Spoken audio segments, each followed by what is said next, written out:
क्या हुआ जब 238 सालों बाद झांसी की रानी लक्ष्मीबाई के किले के दरवाजे खोले गए और अंदर इतिहास के जो सबूत प्राप्त हुए वो आपके भी होश उड़ा देंगे। इस घटना की शुरुआत होती है उत्तर प्रदेश के कानपुर शहर से, जहां मीना शर्मा नाम की एक लड़की ने एमबीबीएस की पढ़ाई करने के लिए कॉलेज में एडमिशन लिया। लेकिन कुछ ही दिनों में उसके साथ बहुत रैगिंग होने लगी और कुछ लड़के रोजाना आते जाते उसे परेशान कर रहे थे, उसके साथ छेड़खानी कर रहे थे, जिस वजह से मीना बहुत ज़्यादा उदास हो चुकी थी और कुछ दिनों बाद उसने कॉलेज जाना बंद कर दिया और अपने आप को एक कमरे में बंद कर लिया। जब मीना के पिता को सच का पता चला तो वे चाहते तो पुलिस कंप्लेन करा सकते थे, लेकिन वो अपनी बेटी के अंदर हिम्मत भरना चाहते थे। इसलिए उन्होंने उसे हौसला देते हुए रानी लक्ष्मीबाई की कहानी बताई। मीना ने रानी लक्ष्मीबाई के बारे में केवल 2-3 पंक्तियां सुनी थी। खूब लड़ी मर्दानी, वो थी झांसी वाली रानी। लेकिन विडंबना ये है कि छात्रों को इन 2 लाइनों के अलावा रानी लक्ष्मीबाई की पूरी कहानी नहीं पता होती।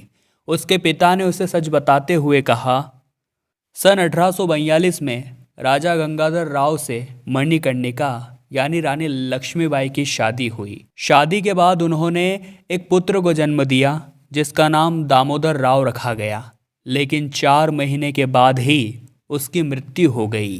पुत्र की मृत्यु के बाद धीरे धीरे गंगाधर राव का भी स्वास्थ्य बिगड़ने लगा और कुछ दिनों में वो भी परलोक सिधार गए, जिसके बाद उन्होंने चचेरे भाई के बेटे को गोद लिया और उसका नाम भी दामोदर राव रखा ताकि वो इसे झांसी के सिंहासन का उत्तराधिकारी बना सके। लेकिन ब्रिटिश राज को ये सभी बातें मंजूर नहीं आई और उन्होंने रानी को किला छोड़कर जाने की आज्ञा दी। रानी लक्ष्मीबाई चाहती तो अपने कदम पीछे करके किला अंग्रेजों को दे सकती थी, लेकिन ये उनके मातृभूमि से जुड़ा हुआ था। वे जान दे सकती थी लेकिन किसी और को उस किले का अधिकार नहीं दे सकती थी। और उन्होंने अंग्रेजों के सामने घुटने टेकने की बजाय अपनी वीरता का प्रमाण दिया और लड़ते लड़ते वीर गति को प्राप्त हुई। जब मीना ने अपने पिता से रानी लक्ष्मीबाई की कहानी सुनी तो उसके अंदर एक उत्साह जागा, जीने की एक उमंग जागी, लेकिन वो झांसी के किले को अपनी आंखों से देखना चाहती थी। जिसके बाद वो झांसी के लिए रवाना हो गई। झांसी के किले पर पहुंचने के बाद उसने कड़क बिजली और भवानी शंकर नाम की 2 तोप देखी।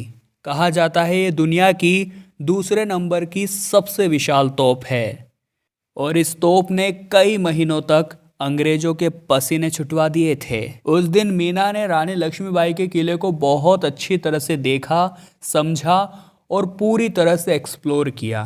तभी अंदर की साइड उसे एक गुप्त दरवाज़ा दिखाई दिया। कहा जाता था यह रानी लक्ष्मीबाई का कमरा है और कहा जाता है युद्ध में जाने से पहले वो इसी कमरे में तैयारी किया करती थी। लेकिन वो कमरा कई सालों से बंद पड़ा हुआ था, लेकिन मीना अंदर की सच्चाई देखना चाहती थी। चुपचाप उसने एक पत्थर की सहायता से उस ताले को तोड़ दिया और 238 सालों बाद जब उस दरवाजे को खोला तो अंदर का नज़ारा होश उड़ा देने वाला था। जब वो उस कमरे के अंदर घुसी तो उसे एक बहुत पुराना बक्सा दिखाई दिया। जब मीना ने उस बक्से को खोला तो अंदर राजघराने की एक बहुत पुरानी साड़ी रखी हुई थी। वो रानी लक्ष्मीबाई की लग रही थी। साथ ही उस बक्से के अंदर कुछ श्रृंगार की सामग्री भी थी। ऐसा लग रहा था युद्ध में जाने से पहले रानी लक्ष्मीबाई ने अपना सारा श्रृंगार का सामान इस बक्से में रख दिया था और खुद अस्त्र शस्त्र भरी पोशाक धारण कर ली थी। वास्तव में यह वीरता का बहुत बड़ा प्रमाण था। ये सारी चीज़ें देखकर मीना के अंदर भी बहुत ज़बरदस्त उत्साह भर गया था। वो अगले दिन अपने मेडिकल कॉलेज बहुत उत्साह के साथ गई और जो लोग उसकी रैगिंग किया करते थे उनकी जमकर पिटाई करी। उनकी कंप्लेंट भी प्रिंसिपल ऑफिस में करी और जो लोग आते जाते मीना को छेड़ा करते थे उन्हें भी जमकर सबक सिखाया। वास्तव में दोस्तों, अगर हमारे भारत की नारी ठान ले तो वो भी रानी लक्ष्मीबाई से कम नहीं है। कोई भी आवारा लड़के, कोई भी असामाजिक तत्व उसे परेशान नहीं कर सकते। इस घटना को लेकर आप क्या विचार रखते हैं? रानी लक्ष्मीबाई की ये कहानी क्या आपको पता थी? आप उनके बारे में क्या सोचते हैं? नीचे कमेंट बॉक्स में बताइएगा। वीडियो आपको पसंद आई हो तो लाइक करें, जल्दी से हमारे चैनल को सब्सक्राइब करके बेल आइकन को प्रेस करें। अभी के लिए आप सभी दर्शकों को हर हर महादेव।